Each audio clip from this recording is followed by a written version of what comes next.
I used to laugh at people who were afraid of the sea or of diving, even though it was my favorite hobby. I always told myself, what's there to fear? The sea doesn't harm anyone. If someone drowns, it's because of their own mistake. The people I made fun of the most were those who said, the sea is treacherous. I'd hear that and hide my laughter.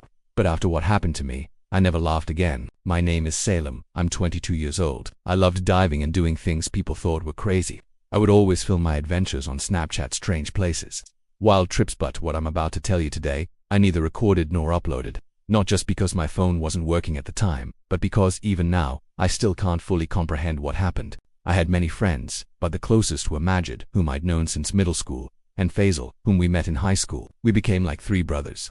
We always went out together, explored together, and spent time side by side. There was a beach with a lot of rumors surrounding it. The most famous one was that a female jinn appeared there. Her voice was soft and soothing, reciting La ilaha illallah. They said anyone who heard her would become enchanted, lose control, walk straight into the sea as if pulled by something, and drown without resistance. Personally, I never believed such stories. I thought they were nonsense and superstition. But after that night, my entire perspective changed. We were sitting by the shore, looking at the stars. The night was calm. Everyone started talking about what they longed for. One friend said, "The girl I love left me." Another said, "I just want to settle down and get married." I joked to lighten the mood, teasing them, and then suggested, "Why don't we go diving tomorrow?" Both Majd and Faisal agreed.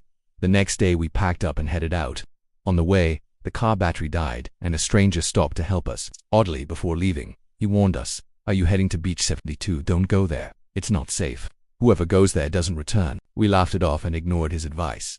By the time we reached the beach, the sun had already set. We pitched our tents, put on our diving suits, and entered the water.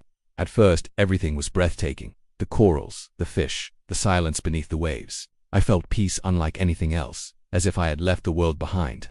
But then, I saw a strange glow in the water. At first I thought it was just metal reflecting light, but it flickered on and off. I swam closer, and then suddenly it vanished. At that moment I realized I had drifted too far from my friends. When I turned to head back, a cold shadow darted past me, chilling my body as if it had drained the warmth from me. My heart raced. I swam back quickly, pretending nothing was wrong. When I reviewed the camera footage later, there was nothing. None of what I had seen was recorded. That night, as we slept in the tents, I woke up to a hauntingly beautiful voice. A woman was singing. Then her words became clear. "Return my necklace. Return my necklace." I checked my pocket earlier that day. I had found a glowing chain buried in the sand, with a blood-red stone in the center. I thought it was valuable. Now I wasn't so sure. The nightmare didn't end there.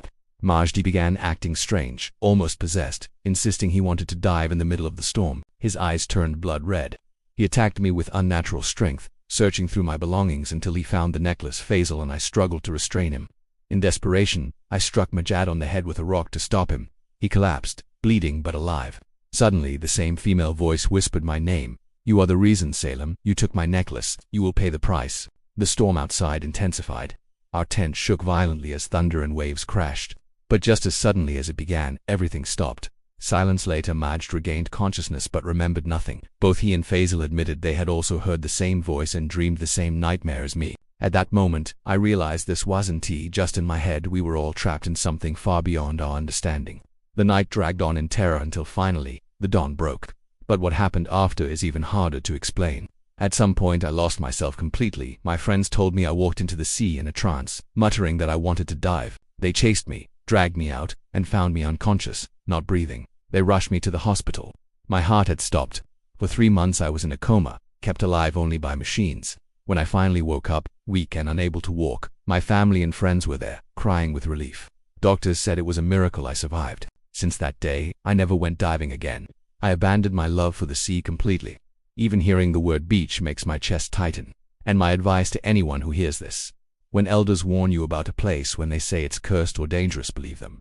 Don't laugh like I once did, because sometimes the stories we dismiss as myths come from a truth far darker than we can imagine. And this is my story.